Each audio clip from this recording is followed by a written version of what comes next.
Did you know that the episode you are about to listen to is available on YouTube as a full multi-camera experience? Search for the Murder Police podcast channel on YouTube. Subscribe and see what you have been missing.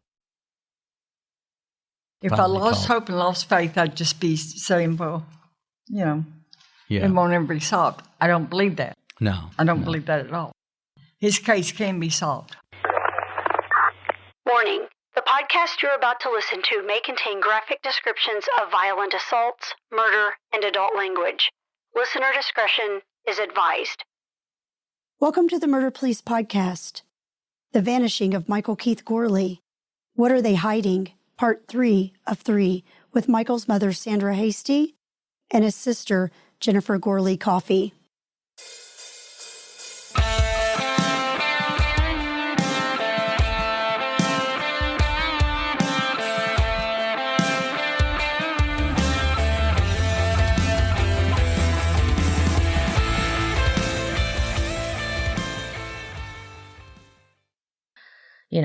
We went to school with this person, but outside of that, it'd been years, and I hadn't really seen him, talk to him, or nothing. I didn't really. Don't forget about the passenger. Turn them pale white. So anyway, I was just like, and it said again, shake his hand. So I was just like, okay, I'll shake his hand. So I was like, well, let me give you my cell phone number. So if you hear from Michael, if you talk to anybody that knows where he's at, please call me, text me. I just need to know that my brother's okay. That was my big thing. I just need to know that he's okay. All right. So he was putting my number in his phone, and I laid my hand in the window, and I said, well, I appreciate it. And I went like that. Well, when he looked down and seen my hand, he went like that. He looks over at the passenger in the car. They both looked like they'd seen a ghost. His eyes was wide open. The color drained out of his face. The guy in the passenger side of the vehicle, they were both kind of looking back and forth at each other, kind of like, I kind of got the impression they were kind of like, what does she know kind of thing. Yeah. That's what their body language was giving off. And I was just like, oh, okay. I don't know what this is. You know what I'm saying? This voice told me to shake this person's hand. This is the reaction that it caused. So I knew in that moment something is very wrong. Something's very wrong. I just don't know what. So I was like, Mom, we need to go. All right, it's getting dark. Michael's not here. Something's very off. Just think everything's going haywire at that moment. So we need to go. We get in the car. We start driving back towards Junction, and the voice comes back and says, turn around. So I was just like, Mom, we got to turn around. So I turn. So at this point, I'm just, turn around. So I'm like, okay, I'm going back again. So when we go back again, that person who I shook hands with was gone. So that vehicle had left. They didn't leave going towards Junction. They left out going towards Stanford, actually. So they went out that way. I went out that way. When we got to the driveway again for the third time, the person that Mom had talked to on the phone the night before was coming from the opposite direction, right? So if you go out Knoblich Road, you got your Junction side, and then you got your Stanford side. So when he's riding this bicycle, he's coming from the Stanford side towards the house. And he's riding on that bicycle. I will never forget it. Never forget it. He didn't even have his hands on the handlebars. He had his hands beside him, pedaling that bicycle, swaying side to side, going slow, like he wasn't in a hurry to get nowhere. Slow, back and forth. He gets up to the driveway, and Mom says this person's name, and she said, where's Michael? He said, oh, I don't know. He left walking towards Junction. She said, well, what time was that? He said between 8 and 9. Mom's like, well, when I talked to you last night at 11, you said he was here and that he was getting on your nerves, you was going to beat his ass. So what happened? He said, no, that didn't happen. He said he just left walking towards Junction. I said, well, did he say where he was going? And he said, well, he said something about gravel switch. And then he smirked. He was like, oh, but he left his hat and shoes on the porch. Do you want them? Mom said, if my son's hat and shoes are on the porch, then yes, I want his hat and his shoes. So he goes over to the porch. He comes back to the car. And he had the hat and the shoes like this in his hands. And when he gave them to Mom, he went like that. You know, it was very strange. Like his body language. The whole time he was handing them to me, he was looking at the two females. Okay. So in that moment, it just felt to me kind of like a military funeral when the spouse gets the folded flag. Like really ceremonial? Like, it was kind of like a deliverance. Yeah, there we go. Okay. You know. So anyway, I was just like, something's wrong. I looked at Mom. Mom looked at me, and she's just like, so Mom, we need to go. We need to find Michael, right? Because he's not here, and we've done turnaround 3 times at this point, and every time we keep turning around, it gets more weird and more weird. That's what I was going to say, is every time that voice tells you to turn around, there's something dramatically different about where you just left. That's pretty interesting in and of itself. And I always wonder, they kept saying he left towards Junction, but I'm thinking,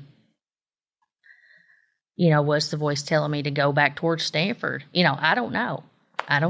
Yeah. But we left again. And again, the voice told me to turn around, but at that point, I was just like, no. Mm-hmm. It didn't got too weird. We had all the kids in the car. Yeah, that's a difference maker to have the kids in the car, right? Even when your intuition is speaking to you. I drove out there many, many times. And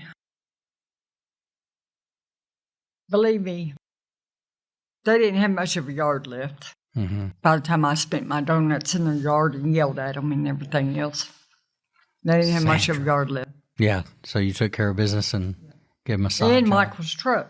There we go. Okay, there's a little justice there, I guess. They see that truck coming down the road and you know, like, well, yeah. So after that, like I said, I mean, the voice did tell me to turn around again, but I didn't for multiple reasons. 1, I had my kids in the car. 2, I didn't have a weapon on me. 3, I knew something was wrong. At that point, I'm thinking, God's telling me. This is God speaking to me. That's what I felt in that moment. Sure. And it's getting a little bit scary at that point. So I was just like, no, I think I'm gonna head back towards McKinney and take Mom home, head back towards Parksville, regroup, rethink, revisit, you know. And so that's what we did. And after I got home that night, and it kept eating at me because it's like, well, you got to do something. Knowing what to do in that moment is like, you really don't know what to do, honestly. I made a post on Facebook, you know, that Michael was missing. What they had told us, because all we could go by is what they actually told us. You know, that he had left there walking between 8 and 9 o'clock, going towards Junction, that he was wearing swimming trunks at the time, and stuff like that. And so I just made the post based off of that. If anybody's seen him, call me, call my mom, call the state trooper, because I had his information on the post that we had talked to earlier that day in McKinney. And then I think it was the next day or the day after, Mom had got some phone calls from some people about some stuff that they had heard. And it got a little crazy after that. But did anybody ever see him walking on that road either direction? Did you ever have anybody see him? And it was a Sunday. People go up and down that road for church. Right. And you said they'd know him. Nobody saw Michael. They'd know him. Does that sound like something he would do? Would he take off barefoot in swimming trunks? Barefoot, no hat, and no shirt, just swimming trunk. And what we're talking about, a couple if he was going to Junction City, we're talking a couple miles, you think? Well, from where this house was, or is, it's, I would say, at least 2 miles. What about the Junction. other direction? But how far would you walk before you hit anything that looked like? To Stanford. Oh, Oof. We're talking miles then, right? Oh, yeah. Further than. If you were going to Stanford from there, longer than it would take to get to Junction. Maybe. Mm-hmm. Yeah, because 5 days. but it's long, windy road. And it's all farmland out there. It's all farmland. I mean, it's wide open. It's wide open. Well, tell me about the phone call where it got dicey and heated. Who called and what was the conversation about? Well, so after that, Michael, he didn't come home. Well, he still hasn't came home after 10 years. Mom had got some information from someone about some things they had heard that had happened to Michael. Okay. Which we were all upset about. And again, it's just stuff that people had said, so we don't have evidence or proof of it. We're just going by what we're told. There was like a voicemail or something somebody had left that we were able to listen to, had some information on there that was disturbing. We had kind of got all of this, and then this person had called Mom in the middle of the night and woke her up saying some stuff that had happened to Michael, getting Mom upset. And she supposedly had a premonition about where Michael was and where we could find his body and stuff like that. What was the premonition? What did she say? There was one involved. Pardon me? It was one of them involved. Gotcha. One of the people that was central to all this, right? She had a premonition that Michael was buried in a cow field by a tree. And she rapped off some numbers on a mailbox of where we could locate this place and the road. So the very next day after that crazy phone call, we got together a search party and we went out that road. And we searched. And we thought we may have found some disturbed ground. So at that point, we called the state police. They came out there and looked at it and more or less told us to go home because we could be contaminating evidence. Okay. So we went home, and then we didn't really hear nothing back from the state police, I don't think, at that point. And some more days had gone by, still no Michael. So we're like, well, we're going to get another search party together because he's still not home. And that day we were going to go do a search. These same 2 females call Mom again, talking crazy. Oh, this happened to Michael, that happened to Michael. You don't know this guy that's involved. He'll kill you. He'll kill his whole family. He don't care. He'll burn your house down. He'll do this. He'll do that. And hogwash. But I have to say, bring him on. Tell him, come on. Well, but we've covered some other cases in this past year, and that's what the families went through. Yeah, it's disgusting that there's people that reach out, and I'm not going to ask what the stories were because I can imagine. And there's a family we just talked to that same thing, that they shake their heads at what people would come up with, and it's like you have to ask, why would you do that? Because it's cruel, right? And it can really it can start to slow an investigation down. Because if it makes it into the investigation, somebody's going to have to prove it or disprove it. I don't know what people's motivators are. I don't know if they have to feel like they're somebody, or sometimes I wonder, are they doing what we call counterintelligence? Like when the girls called and said they were wondering where you all were. Is it somebody trying to feel y'all out to see if you'll talk about something that they need to know that you know? Right. All of that's a possibility. But it's cruel. I feel so bad for y'all going through that, but it's a common thing. I've never understood that. So how does it gear up from there? So you now you're way over on the other side.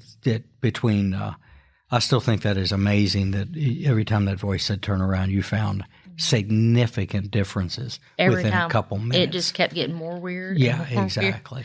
And I don't blame you for not going back that last time because you had the kids in the car. And I at some felt point, guilty, honestly, for a long time. about that, because I thought, well, I mean. But I think your intuition probably hit a wall. And probably well, I started analyzing, like, okay, what do I have? I remember the thought process in my mind was, what do I have in here to protect me and everybody? And I'm looking around. Mm-hmm. Well, I got mom and I got kids. Yeah. Nothing. Yeah. You know, I couldn't risk it.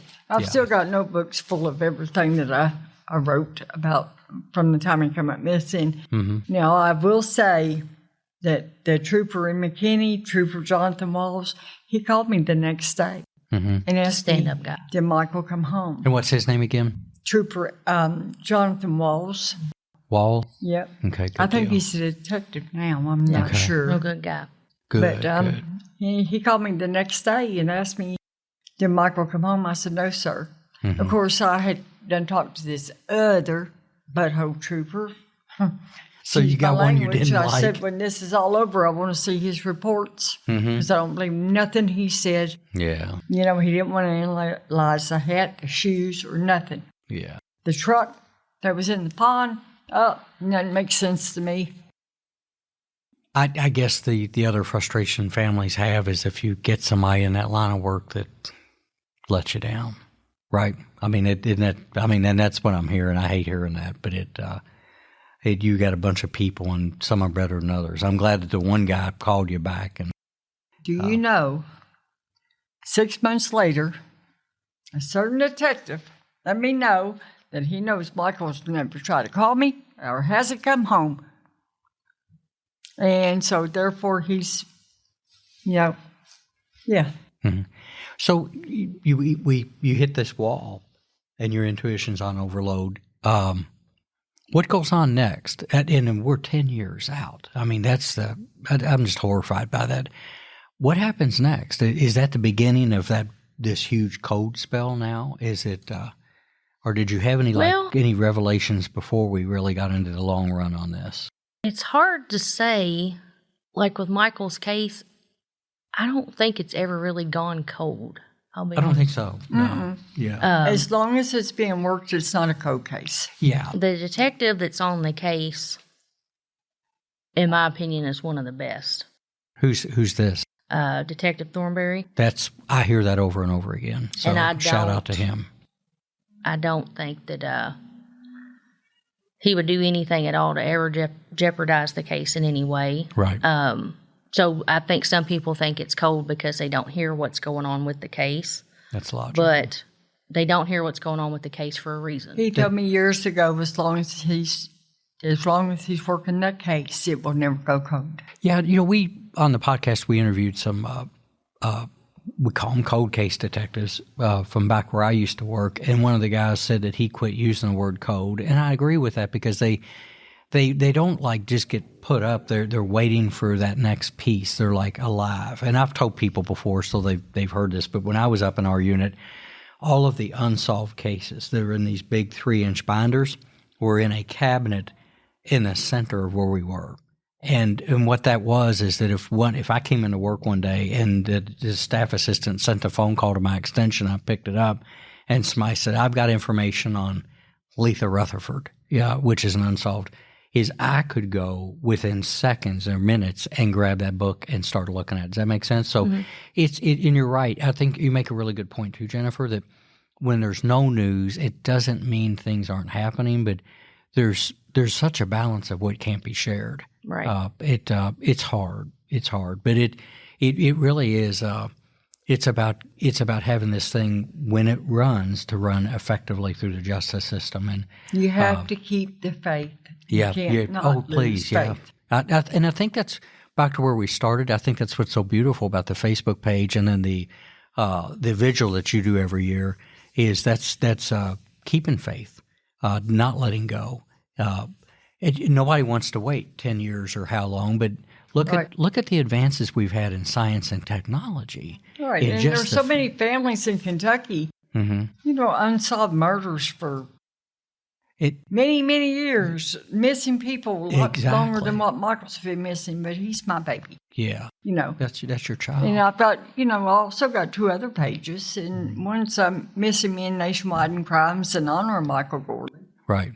And then I got Missing Women, Teens, and Girls and crimes. We'll put the links up for all of those, and I would encourage people to go follow those, just for the awareness and to support people that are going through that. I think that's the big thing is to support people going through it.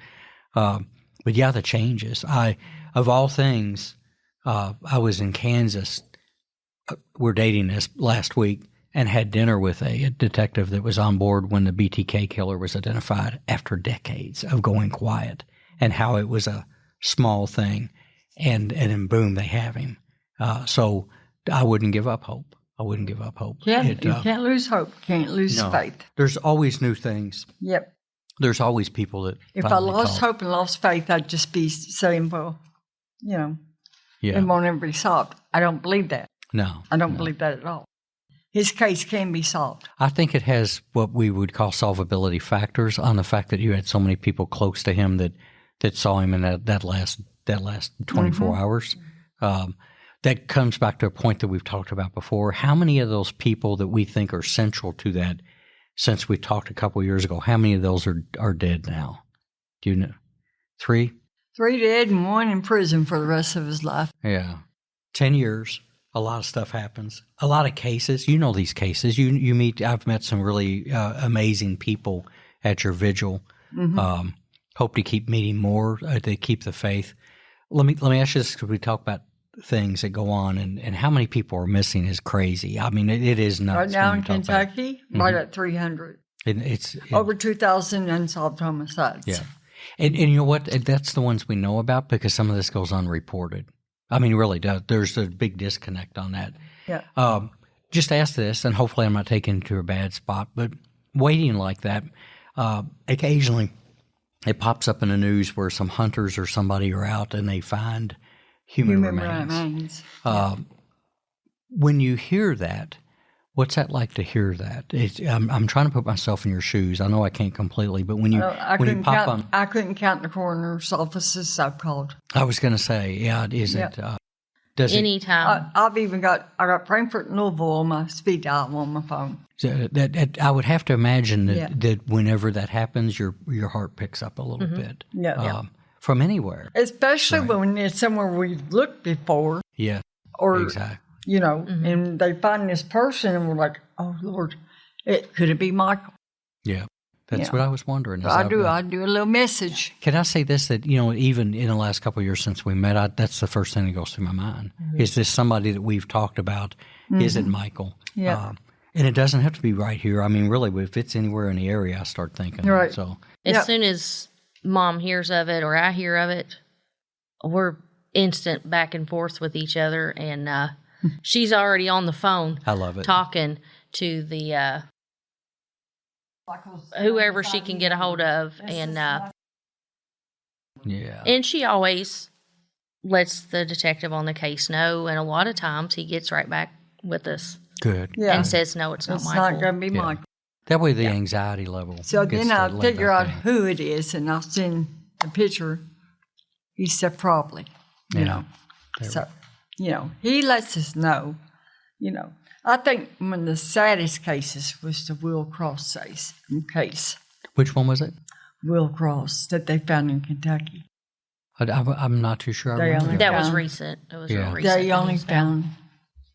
It took them from 2003 till last month. The few remains they found.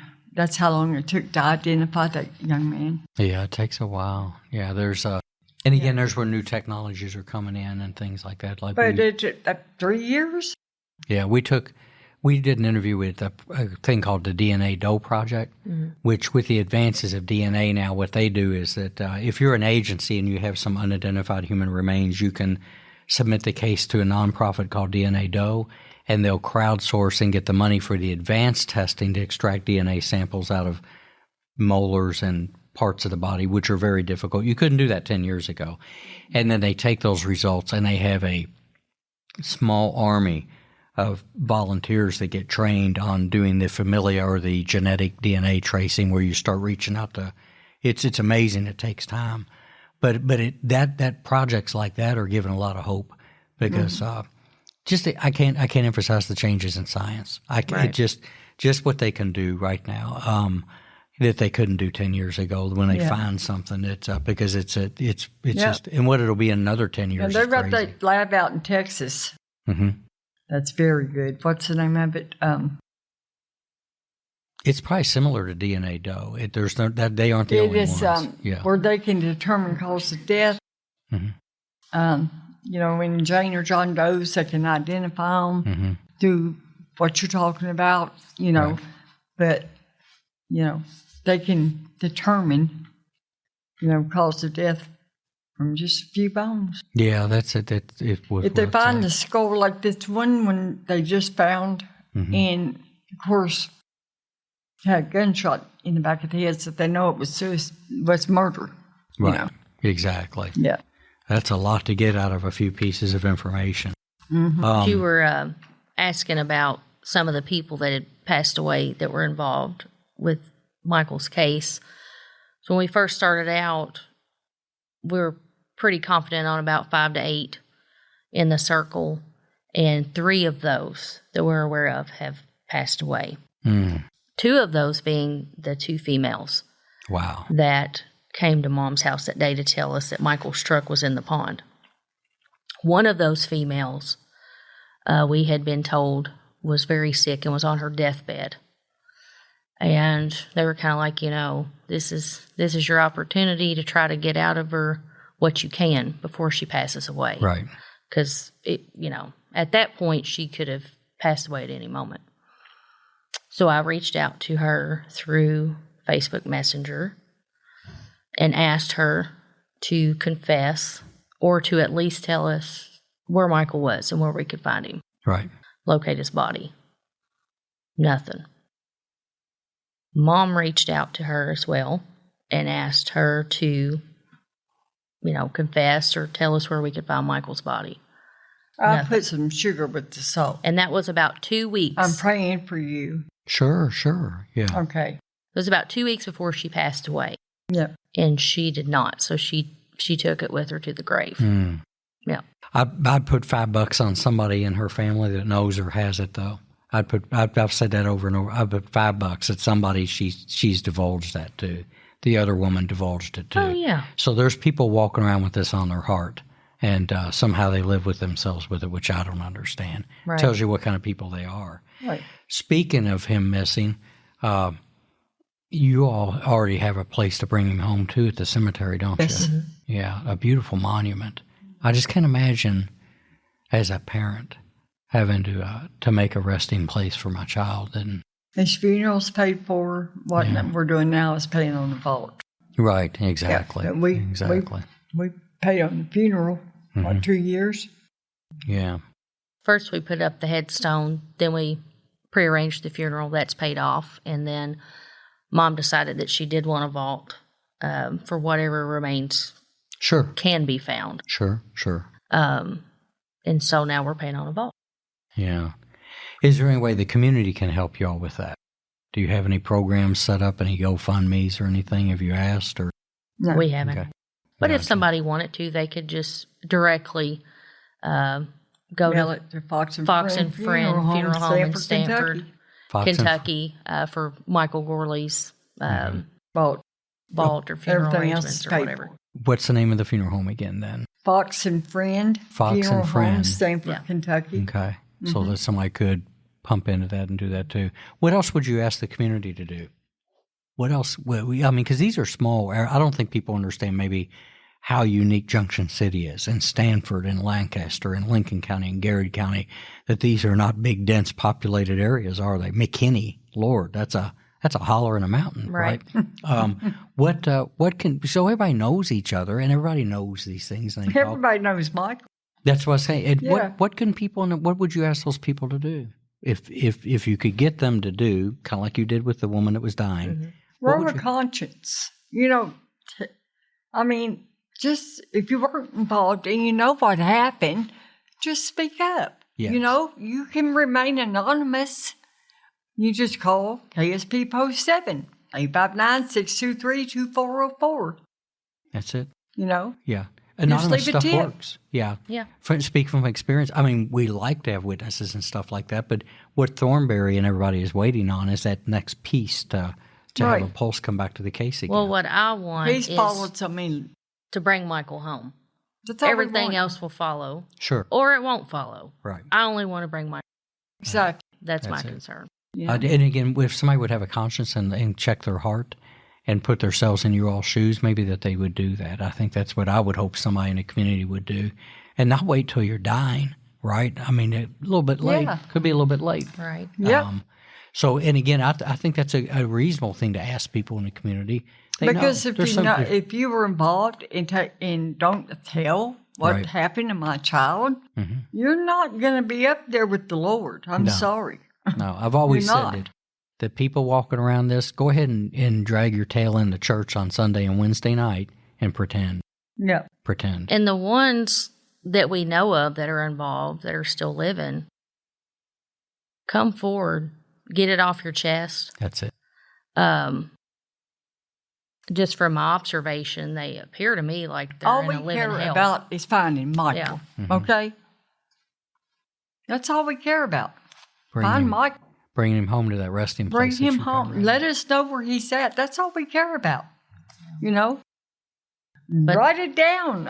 Send it to, somebody, Send it to, just, even if you just write it down, and stick it in my mailbox or Jennifer's mailbox. Better We don't yet, care. KSP mailbox, preferably. Yeah, that's it. Yeah, We exactly. have- They're the ones who are we going to have really that. make They it. don't want you yeah. messing with my mailbox. Yeah, exactly. Exactly. But the people that are still alive that we know of that are involved, from my observation, they look like they're in a living hell. well, they are. They look rough. Yeah. I mean, They sure don't take look it like with they you to did the when grave. Michael come up You missing, know, put it that way. do the right thing, come forward, help us bring Michael home. That's all we're asking. That's all we want. That would be the right thing That's to all do. we want. Bring Michael home. That'd be the right thing to do. Well, thank both of y'all sitting down.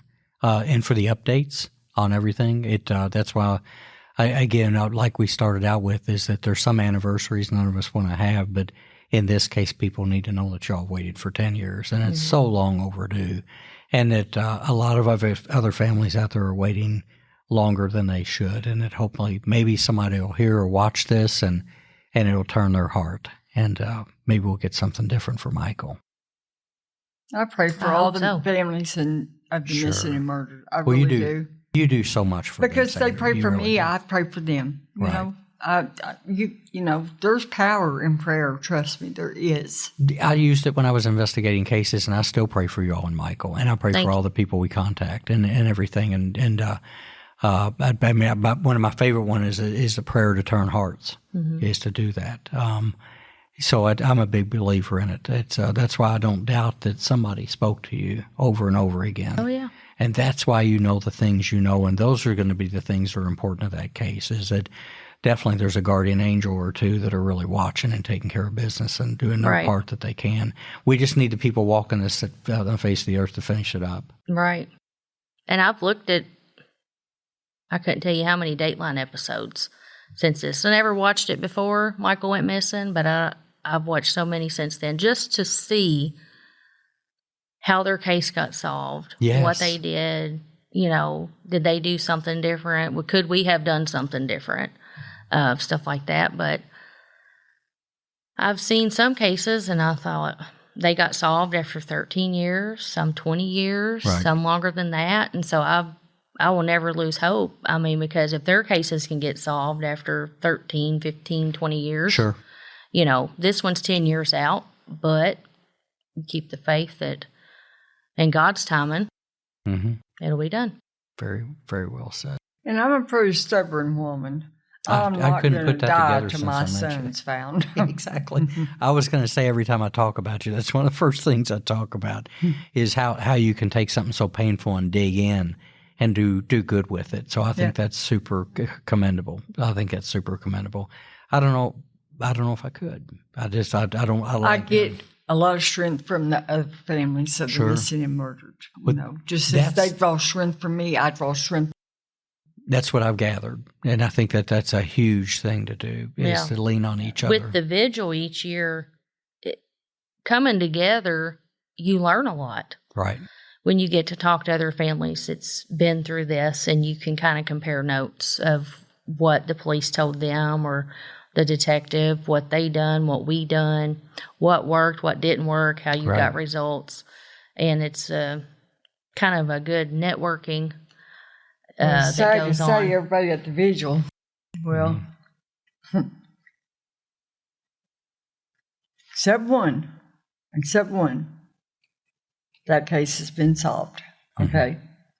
And the person's doing prison time. One person that I know of that comes to the vigils. That's it. Everybody else either has a murdered or missing family member. And, that's just like Desiree Sparks, still waiting.